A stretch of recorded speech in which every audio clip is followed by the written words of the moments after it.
Good afternoon, everybody. I hope you've enjoyed the conference so far.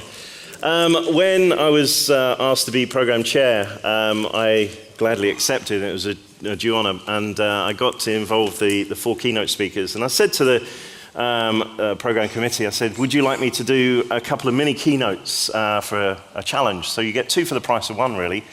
And so this is the first half of my mini keynote, and the second half is tomorrow. And you're going to find out all the solutions tomorrow. So unfortunately, if you can't make tomorrow afternoon, you won't find out about the solutions. And also, I've got a little gift as a memento of this session called the Reality Distortion Field of Testing. So again, if you're not around tomorrow, unfortunately, you won't get the gift. So, but let me start with why it's good to be a tester. Okay, these are my top 10 reasons why it's great to be a tester. And number 10, you get rock hard abs from belly laughing at the project plans. And number 9, running automation scripts makes you look as though you're working really hard. You can invent a name for a set of tests and no one knows what on earth you're doing. I think that's a great one. Number 7, you feel good when the system works okay. You feel even better when the system doesn't. And number 6, you never hear the words, you break it, you buy it. At number 5, you get to do a cool dance when you find a bug. At number 4, you can break anything and blame it on your job. I'm a tester. At number 3, and this is so true, your family and friends never ask you to explain your job. I think that's so true. And number 2, you get paid for ruining the developer's day. Some people would do it for free. And the number 1 reason it's great to be a tester, you can destroy the project manager's day just by shaking your head. I think that's great. You know, this talk was inspired by me reading a book recently about Steve Jobs. It's Steve Jobs' biography, and I would recommend anyone, all of us in IT, get hold of the book and read it. Steve Jobs was an amazing man. He was talented, he was gifted, he was a pioneer, he broke ground with new inventions. He was a sheer genius and a mastermind. He was a boundary pusher in the industry, and he was certainly a visionary of what he wanted to do.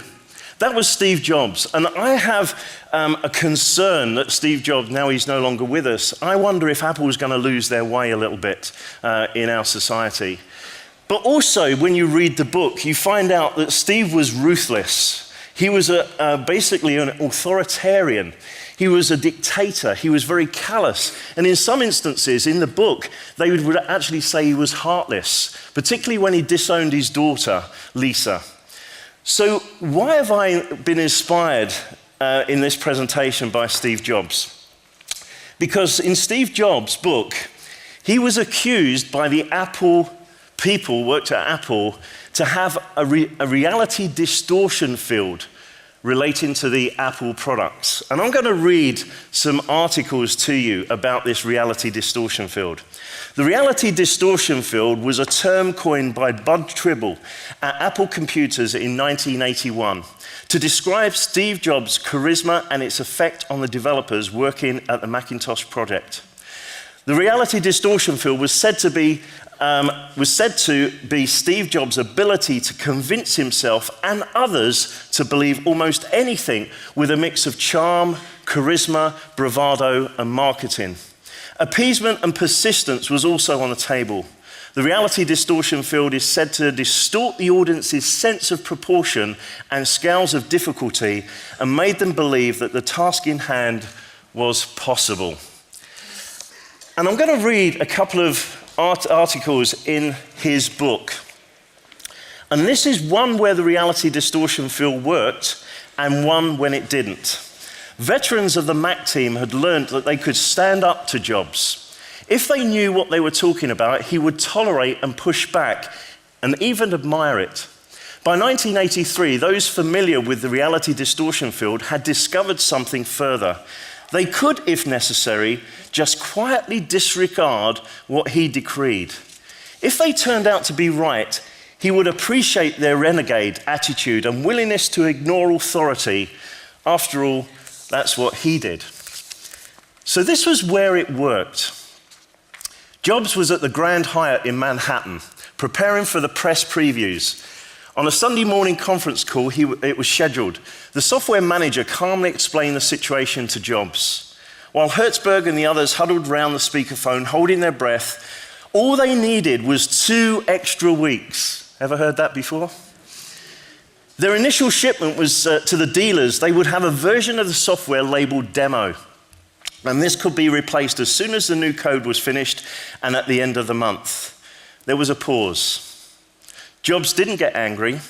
Instead, he spoke in cold, somber tones. He told them that they were really great. So great, in fact, that they knew they could get this done. There is no way we're slipping, he declared.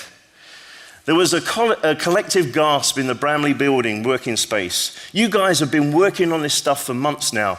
Another couple of weeks isn't going to make that much of a difference. You may as well get over it.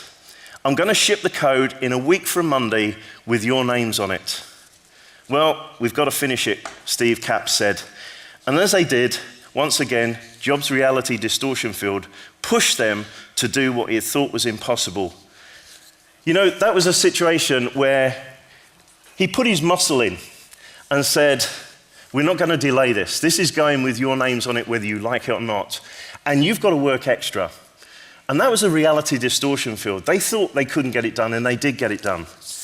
But have a listen to this. This is where it went wrong. Another problem was the lack of an internal hard drive.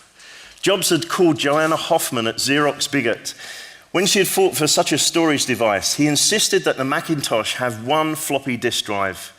If you wanted to copy data, you could end up with a new form of tennis elbow, having to swap floppy disks in and out in a single drive. In addition, the Macintosh lacked a fan, another example of Jobs' dogmatic stubbornness. Fans he felt detracted from the calm of the computer. This caused many of the components to fail and earned Macintosh the name the beige toaster. The reality distortion field can serve as a spur, but then reality hits.